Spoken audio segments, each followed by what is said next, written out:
Hey everybody, Andrew Stanley here. We are out and about for the You'll Be Glad You Did series. We're giving out free advice, and also I'm hoping to get some free advice. So, really hoping that we'll be glad we did this.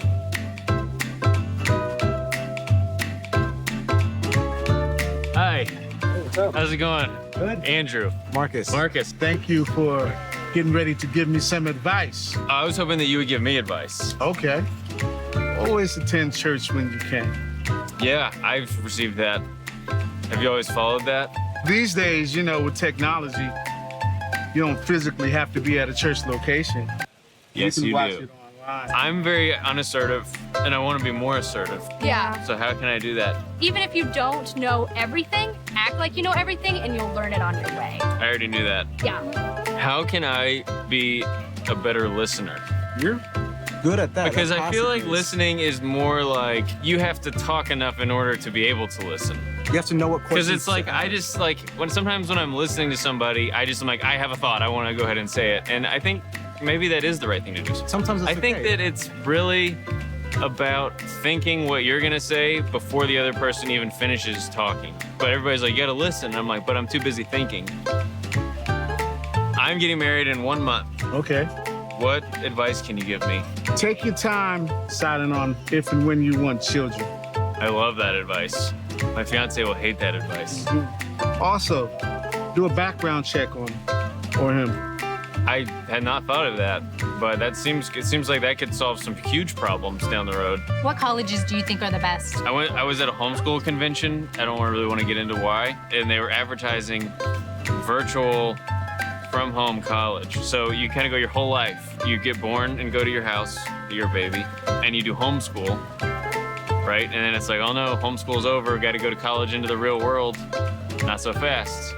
Virtual reality college. You do that from home.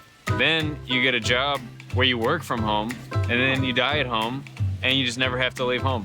You have a card. What's your name? We coming to see you. Andrew Stanley. He's not Andy Stanley. That's You not. got some ID? I know what he looks like. No, I'm Andrew Stanley. Oh, Andrew. But that's the same I'm thing. always getting confused for that guy. What about money?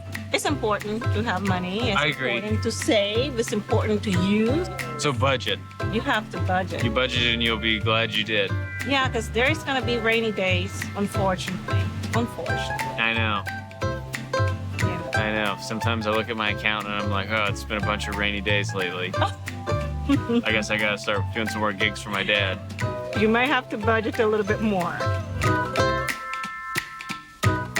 So a couple of things about me that maybe you can relate to. I don't like to be told what to do. When things are my ideas, I don't mind doing them. But when I'm told that I need to do them, for some reason, I push back. I know that's immature, and you would think by now you would outgrow that, or I would outgrow that, but I haven't. And I don't like to be told I have to do something. Again, if it's my idea, but the moment somebody says, you have to do something, or we have to do this, or Sandra's like, tomorrow night we have to. As soon as I hear we have to, I push back. The other thing is I tend to think that my way is a better way of doing things, even when it's something I've never done before, which is very problematic. So all that to say, it means that I'm human. Any other humans in the room? Do we have any other humans in the room that just still haven't outgrown, being told what to do? You think after about 16, it's like, oh yeah, I should just say yes and go along. The other thing, maybe you can relate to this, is I don't like to read instructions, which means I have to redo things oftentimes, if they can even be redone after I have done them wrong, because I wouldn't read the instructions. It's why I can't cook. Sandra says all the time, look, anybody who can read instructions can cook. And I'm like, I know, but I just can't follow instructions very well, and it's why I can't cook. And then, last thing, maybe you can relate to this, and this is your season of life. We've been married 34 years, but when we got engaged, somebody started talking about premarital counseling, and it wasn't such a big deal way back then. And I remember thinking, and back then it was all guys, it's like, so we're gonna go sit and some guy that I don't even know is gonna tell me how to run our relationship? I don't think so. And besides that, marriage, how hard can this be, right? But we did do premarital counseling, and I'm so glad we did. And Sandra is so glad that we did. And today we are in part 2 of our series, You'll Be Glad You Did, Timeless Advice for Troubled Times. Now, we've all lived long enough, most of us are adults, we've lived long enough to have made some decisions and developed some habits, I should say, that we're glad we did. And we've also lived long enough to have made some bad decisions and developed some bad habits that we wish we hadn't. All of us have stories. All of us have stories that end with, I'm glad I did. All of us have stories that end with, I wish I had. We all have stories that end with, I'm glad I didn't. And we all have stories that end with, I wish I hadn't. So what we're doing in this series, if you missed part 1, is I'm just gonna give you, I'm offering unoriginal, all of this is unoriginal. I may have phrased it in new ways, but none of this is original with me. I'm offering unoriginal, you'll be glad you did advice. This is just advice. These are not moral imperatives or ethical imperatives. These are not rules to live by, but this advice, if you take it, will keep you from breaking some rules that have the potential to break you and have the potential to break your heart and have the potential to break the hearts of the people that you care about the most. Now, this advice, we said this last time, is like the advice you give. All of you have given somebody advice along the way, whether they've taken it or not. We love to give advice. And you'll notice the advice that you give, this advice is like the advice you give. It sort of sits between the rules, okay? This advice sits between the rules. This isn't right versus wrong, moral versus immoral, ethical versus unethical. It actually resides in the realm of wisdom. This is wisdom advice, and generally that's what advice is. It's not, should I break the law or not break the law? It's never that clear. It's wisdom. And wisdom, and our working definition for wisdom is simply insights informed by the knowledge that life is connected. Insights that are informed by or fueled by the fact or the observation or knowledge that life is connected. And my life is connected, we're talking about that one thing leads to another. You can make a decision or a series of decisions in one season of life that impacts or shapes or determines what happens in the next season of life. Life is connected. That one thing leads to another. That today's decisions show up in tomorrow's realities. And that's what wisdom is. Wisdom is looking at the dilemma, looking at the problem I'm trying to solve, looking at the options before me and asking what's the best option for me in light of the fact that life is connected and this decision will have an impact that may follow me perhaps the rest of my life or at least into the next season of my life. My past is in some way going to show up in the future. Now, of course, this is the lesson that every parent tries to impart to their children, but for some reason as adults, we don't think sometimes it applies to us or we just lose sight of the fact of how much it applies to us. So that's the introduction. Today I want to jump in. So today's You'll Be Glad You Did, timeless, unoriginal advice is just one word. And the word is listen, which is very odd advice to give to a group of people sitting quietly in rows facing forward. I realize, okay? You don't have much choice. And I also realize that without context, because some of you are already thinking this because you're smart people, you're way ahead of me. Without context, this isn't necessarily always good advice. But we're mature, so let me couch this because you know where I'm going with this. If we're honest, no one has to tell us or advise us to listen to what we want to hear, right? I mean, how many times do I have to tell you, order dessert? You know, that's never happened, right? Lease the car, buy the shoes, call him back, move in, blame her, blame him. Don't call, just text. Don't apologize, it wasn't your fault, right? I mean, nobody really has to lean in and advise us, you know, because when we hear things we already want to do, it's like, absolutely, that doesn't take listening skills because confirmation bias is strong in all of us. Nobody has to say, listen to me when we're hearing something that we wanted to hear and, you know, basically moves us in the direction we were already moving in. We don't lean into advice that feeds an appetite because nobody needs to advise us to follow an appetite. We just do that naturally. But it's pausing, it's unfolding, uncrossing our arms, and agreeing to listen to what we don't want to hear. That's what we're talking about. That's the challenge. That's today's advice. And that is maturity. When you are willing to listen to what you don't want to hear when you need to hear it, that's maturity. You know what that does for you? And this should cause all of us to just embrace this immediately. This puts you ahead of the pack. This puts you ahead of everybody else. It keeps you out of trouble. It ensures that you're going to write a story that you will be proud to tell to your children and your grandchildren. That's what this does for us. But the reason we have to talk about it is because it's not natural, right? I mean, as I said a few minutes ago, I mean, I still kind of hang on emotionally, I think, at times to my adolescent ways in terms of I just don't want to be told what to do. And once I have an idea, I don't really want to hear the information that makes it sound like a bad idea because I want to do what I want to do. Natural is tell me what I want to hear. In fact, I gravitate to these people, don't you? I gravitate to this advice. It makes me feel smart. It makes me feel secure. It just confirms my bias, right? So don't, if you're not going to tell me what I want to hear, then just don't tell me anything at all. Now, if you're not a religious person or a Christian person, that's fine because this, what we're talking about so far, this is just for humanity. This is just for all of us. And this next thing I'm going to say, this may be the big takeaway for you because, where we go after this, you may decide, nah, I'm not going to do any of that. But this next statement, and this is kind of clunky the way I wrote it, but this is so important and it connects to something we talked about last time. Refusing to listen to what we don't want to hear that we need to hear is a gateway decision. Refusing to listen to what we don't want to hear that we need to hear is a gateway decision. Here's what I mean by a gateway decision. The worst thing you've done in your life, the thing that created the greatest regret of your life was not listening. But refusing to listen was a gateway to the thing that perhaps you wish you could go back and undo, unlive that season of life, that weekend, that marriage, that whatever it might be, that relationship, that financial decision. It wasn't refusing to listen wasn't the worst thing you ever did, but refusing to listen was the gateway to the decision you would give anything to go back and undo. But some of the worst things you've done, again, some of the worst things I've done, I would not have done if I had listened. And again, this goes back to what we talked about last time. Don't forget this, that our greatest regrets are always, and there may be an exception, but it's an exception. Our greatest regrets are always preceded by a series of unwise decisions. And refusing to listen to what we need to hear is an unwise decision that often sets us up for regret. That's why I say refusing to listen is a gateway decision. Now, I noticed nobody's writing any of this down, and that's fine. You don't need to. I mean, there may be some note takers. I'm a note taker. You don't need to write this down. You know why you don't need to write it down? You already know this. We all already know this. That's why it's so crazy. And the reason we know that what I'm saying is true is because we've been on the other side of this.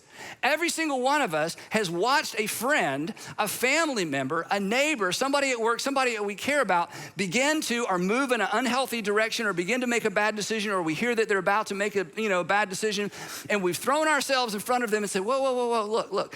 And you have tried your best to kind of head them off at the pass and keep them from making that decision, and they refuse to listen. And the odd thing was, you predicted their future. You knew exactly what a disaster it was going to be. I mean, when things didn't work out relationally or financially or that career decision or they decided to move to that other city, when it didn't work out, you were not surprised. It was so clear to you that they were making a bad decision. Don't go there. Don't call him back. Don't call her back. Don't move there. Don't take that trip. Don't take that job. It's so obvious, but they just couldn't see it, right?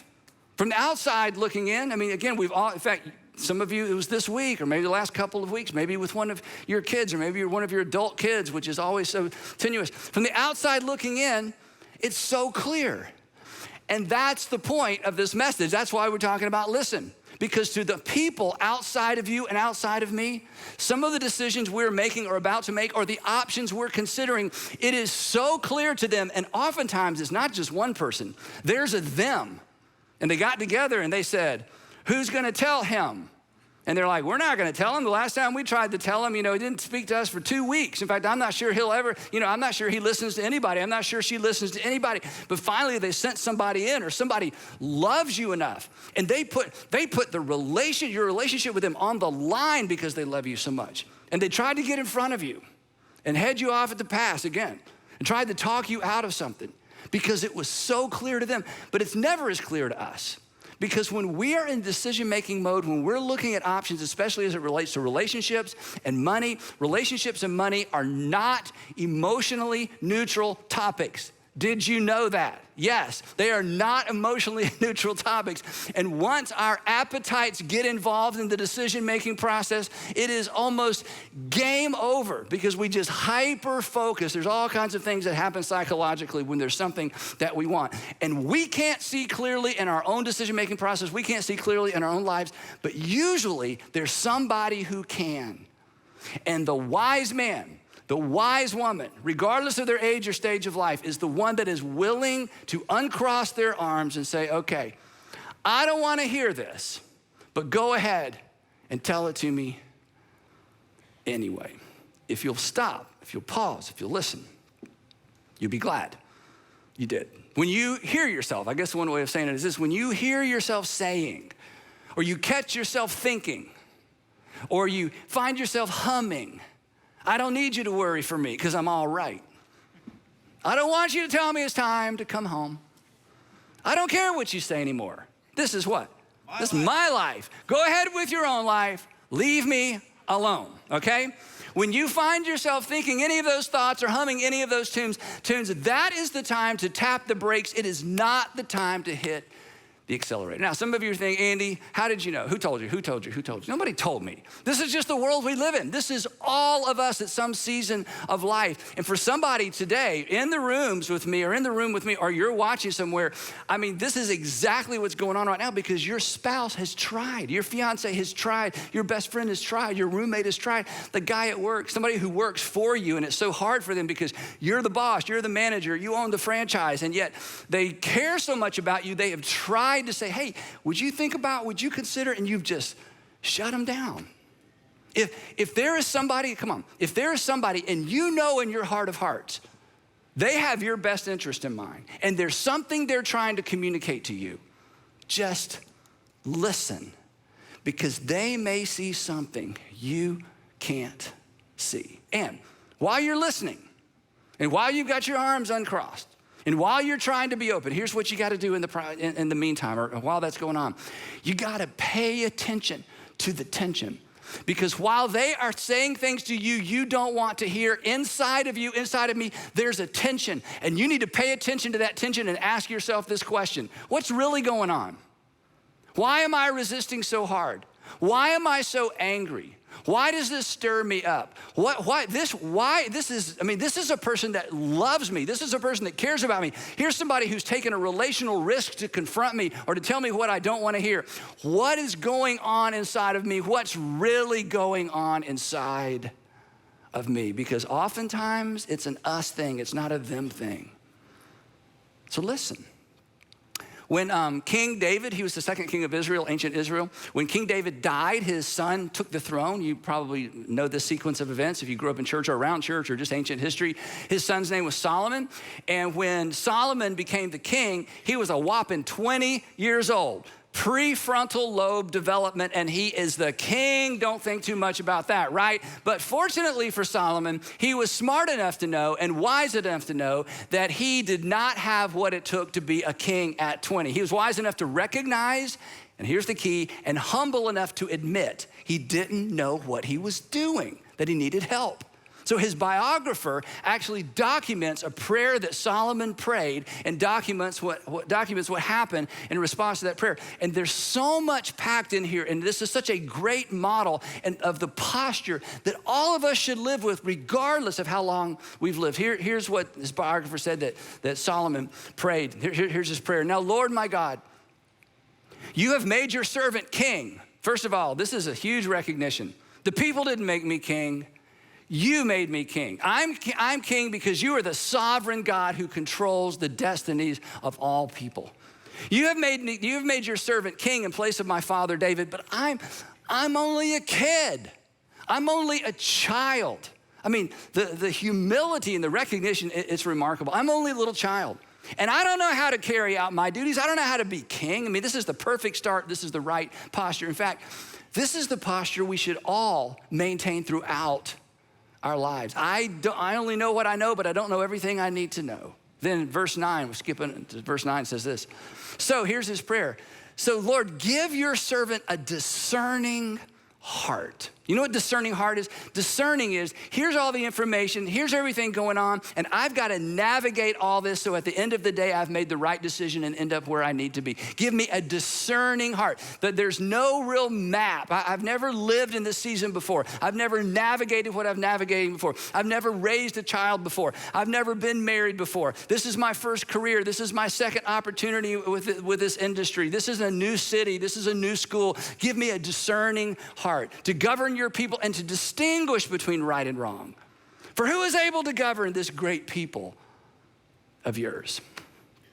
And the result, the text says that God gave Solomon wisdom and very great insight and a breadth of understanding as measureless as the sand on the seashore. Now, just want to make one comment about this. This is so important. We all know that water follows the path of least resistance. Wisdom does as well. Water follows the path of least resistance. Wisdom does as well. And the least resistance when it comes to wisdom is humility. The recognition that I don't know everything I need to know, that I don't necessarily have it all together, that this is a new season for me. Humility equals receptivity. Pride always equals resistance. I don't need to hear that. I know that. Yeah, I've heard that before. Thank you, but you've never walked in my shoes. Thank you, but no thank you. And the outcome of Solomon's decision, his prayer and God's answering his prayer is that his fame spread to all the surrounding nations. If you read his story, men and women, kings and queens traveled to sit at Solomon's feet and to sit and listen to his wisdom and ask him questions. Now, I grew up on this story, and one of the things that years and years and years ago that I thought was so fascinating, it's what got me interested in this topic, so fascinating and honestly a little bit surprising, is that the man, Solomon, the man who needed advice least of all. Here's the guy, he doesn't need anybody's advice because he's the wisest man on the planet, according to his biographer and the people that were around him. He's the wisest man in the kingdom. He doesn't need anybody telling him what to do. He doesn't need anybody's advice. But he wrote more about seeking advice and the consequences of resisting advice than any other ancient writer or philosopher, and more than any other author of any of our scripture. Because in his extraordinary wisdom, he understood the value of wise outside counsel. Here's just a few statements that you find scattered throughout his Proverbs. Instruct the wise, and they will be wiser still. In other words, nobody's ever old enough and wise enough to not need outside counsel or not need outside input. That the wise person, this is important, the wise person is always a learner. They're never the expert to the point where they don't need any more expertise or any more outside counsel. The wise person is always in learning mode. They resist the temptation and the tendency to do this. They resist the temptation to say, hey, I'm going to wall people out because I think I know everything I need to know. He says this, a wise person will hear an increase in learning, and a person of understanding, this is so powerful, will acquire or will seek wise counsel. A wise person seeks out or acquires input from the outside. They don't wait to be told, and they don't have to be sold. They don't wait to be told, they don't have to be sold. They actually seek it out. They actually invite it in. They ask for it. They don't wait for people to say, hey, I need to talk to you about something. It's real important. It's going to be a little bit awkward. You might get mad at me. They're like, no. I just bring it on. Now, here's an observation as it relates to input from the outside, okay? This is a little bit harsh, but when we don't want it, it's when we need it. Let me put it a different way. Do you know how to know? You know how you know when you need outside input? When you don't want it. The moment you don't want it, that's how you know you need it. I don't know if I really need outside input or not. Well, do you want it? No, you need it. That's how you know, okay? And again, when you think about those people that you tried to advise, that you tried to counsel, that you tried to get in the way and keep them from making a decision you knew they were gonna regret, they so needed it. But when they needed it, they didn't want it. It's when you don't want it is when you know you need it. And maybe that's you today. Maybe you're wondering, again, who told you? This is just common to all of us. And at least I can just speak for, me and my age and season of life. So far, it has not gone away. In fact, I don't even think it's any better. I have to resist and fight it every single time. Solomon continues. He says, this is harsh. The way of a fool is right in his own eyes.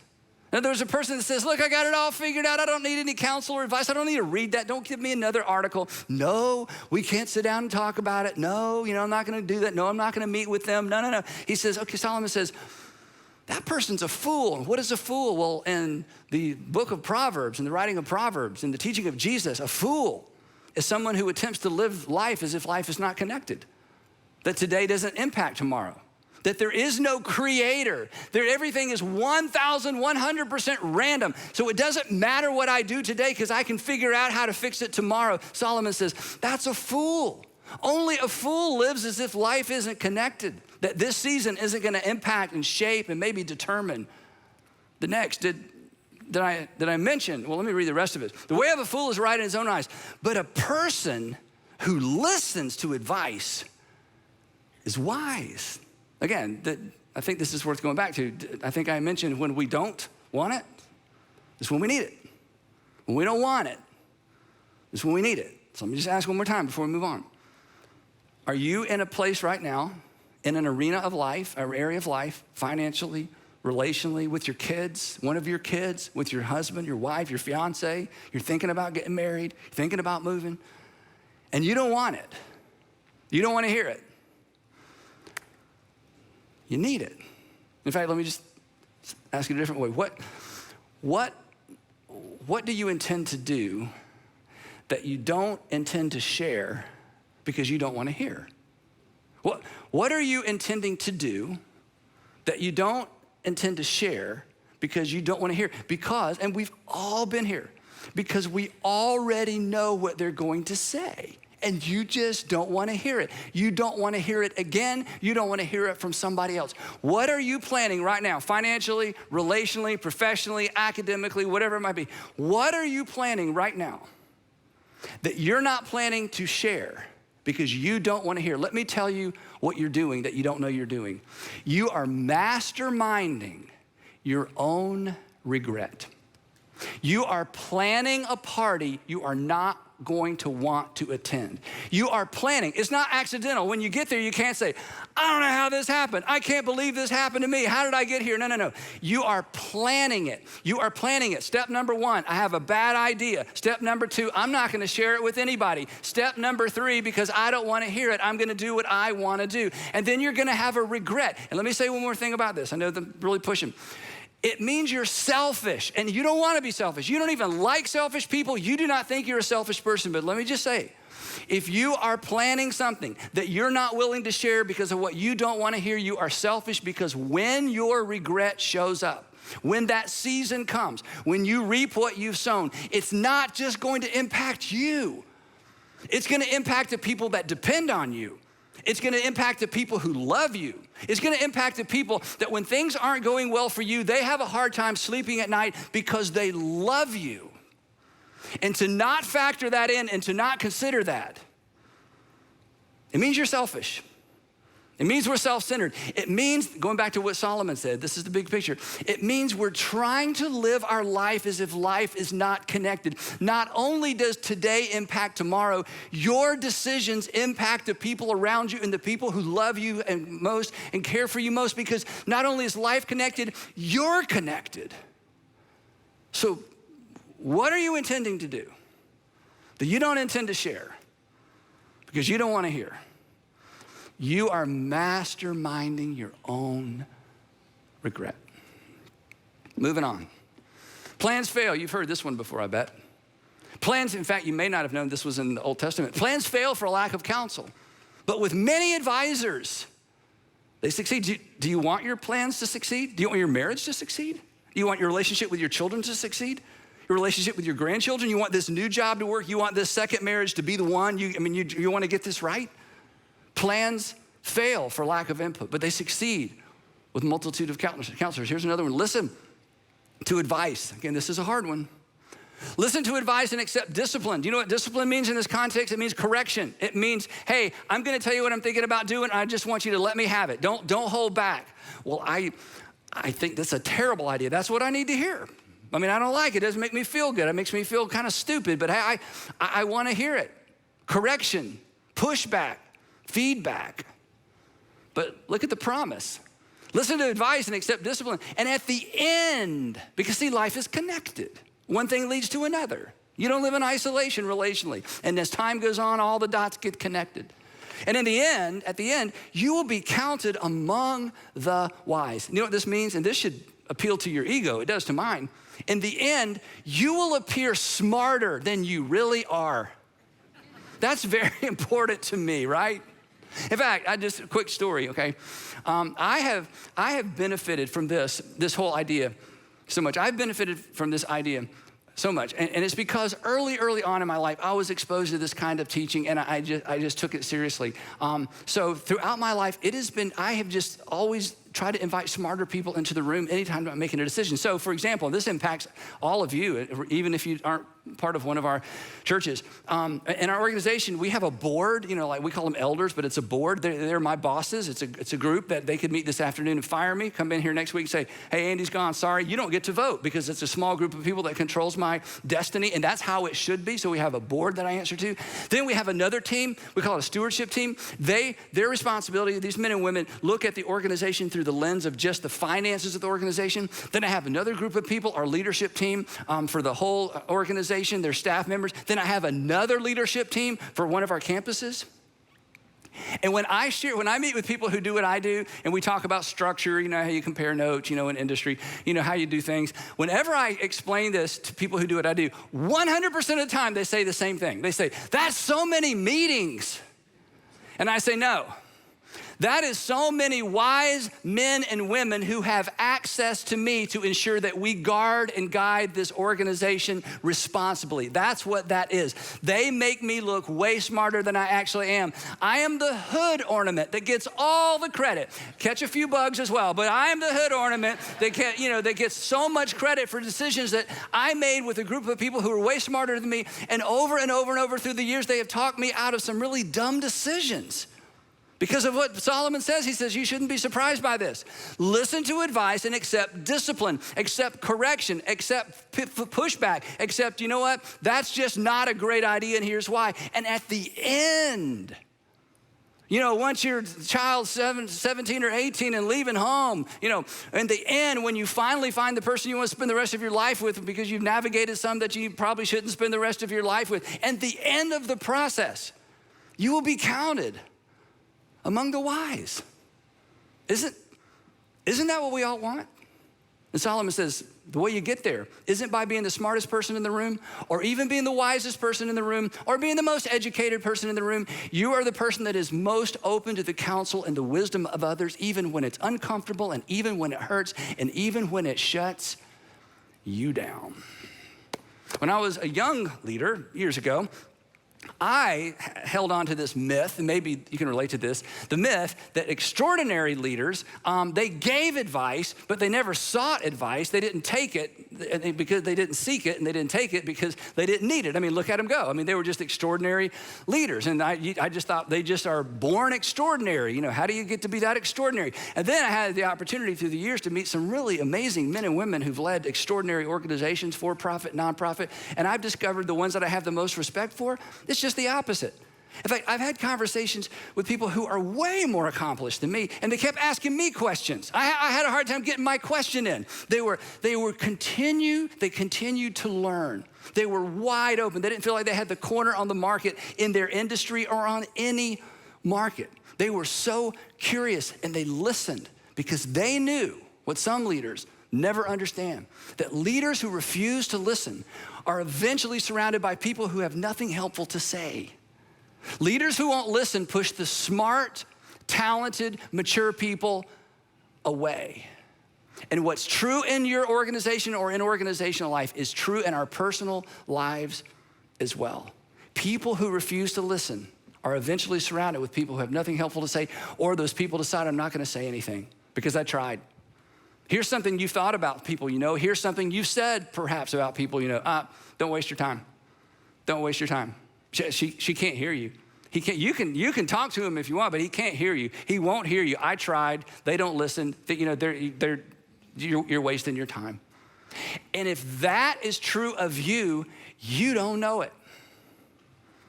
Because nobody's gonna tell you, or they'll try to tell you, but you'll just write them off. So, listen. What does it hurt? Well, it hurts your feelings, right? And it hurts your ego, and it hurts your pride. Me too. But so what?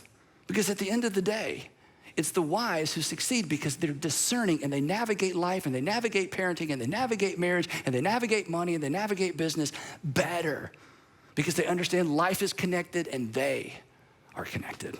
So to wrap up, I want to give you 4 quick statements regarding what to listen to, how to listen, and who to listen to. 4 statements. There's so much more to say on this. Obviously, there's volumes of things have been written on this topic. So I'm not trying to be exhaustive, obviously, but here are 4 things, and maybe I love these 4 things because they helped me. So number one, avoid the genetic fallacy, which sounds strange. Here's what the genetic fallacy is. Some of you know. The genetic fallacy is discounting information based on the source of the information rather than the merit of the information.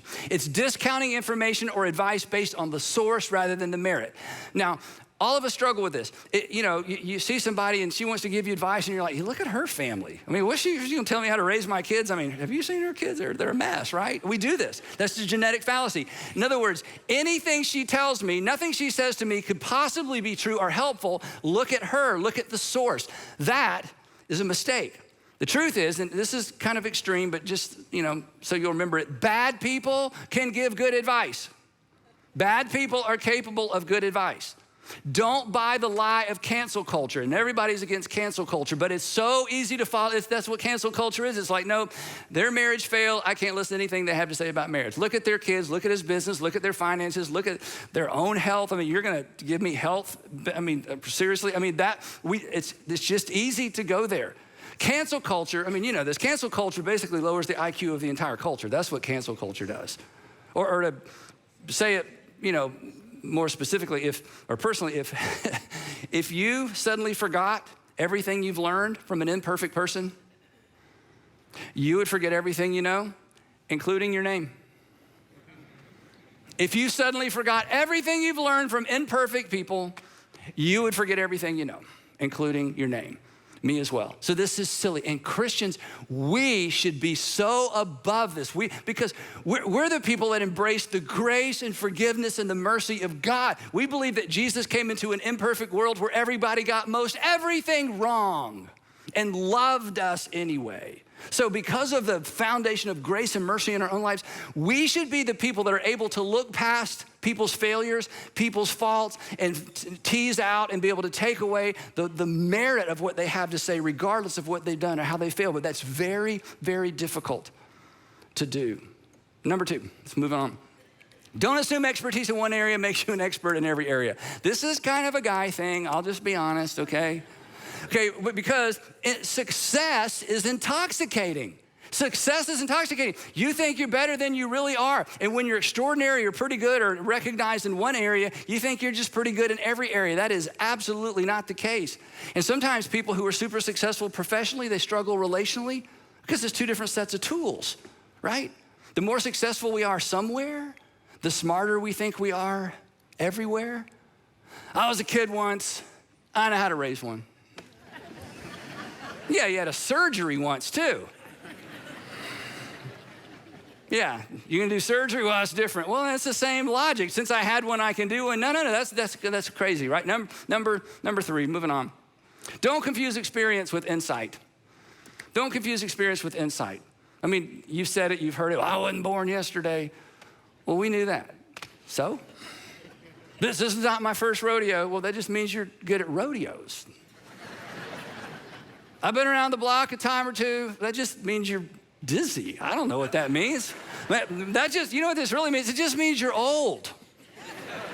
Not necessarily wise. This is very important, okay? Experience doesn't make you wiser. Evaluated experience makes you wiser. The person that doesn't do an autopsy on their failure and grow from it, they're not gonna get any better. They're just creating a rut. Doing the same thing over and over and over, that just creates a rut. That doesn't create wisdom. Evaluated experience makes us wiser. Don't confuse experience with insight. Don't confuse experience with insight. Just because you've had a lot of experience, don't just say, well, then I don't need to hear from anybody else. That's just absolutely not true. Number 4. Listen for, I know. We talked about this last time, but we got to come back to it. When you hear yourself saying, I know, what you're really saying, you need to understand the person on the other side of you, here's what they're hearing. Shut up. Go away. I know. That's how you feel when somebody says, I know. When you hear, listen, when you catch yourself thinking, hearing, I know, you need to uncross those arms. That may be the moment that you need to hear what you don't want to hear the most. Knowing, as we said last week, knowing doesn't equal doing. One doesn't necessarily lead to the other. And knowing without doing is worse than not knowing, because according to the book of Proverbs, according to Solomon, knowing and not doing makes you a fool. You're living as if life isn't connected. I know what I ought to. I know what the best thing is. I know the wise thing, but I'm just not going to do it. Solomon would say, you're a fool. Again, you're masterminding your own regret. So, wrapping up. We've all said it. We've all thought it. I should have listened. I should have listened. Refusing to listen is a gateway decision. It leads to regret. We've all thought, or we've all said, I should have seen that coming. Odds are somebody saw it coming. And they either felt so shut down they weren't even gonna try, or they tried to tell you and you just wouldn't listen. Or they would have told you they saw it coming if you had or I had invited them into the decision-making process earlier. The bottom line is, for me and for you, somebody can see what you can't see.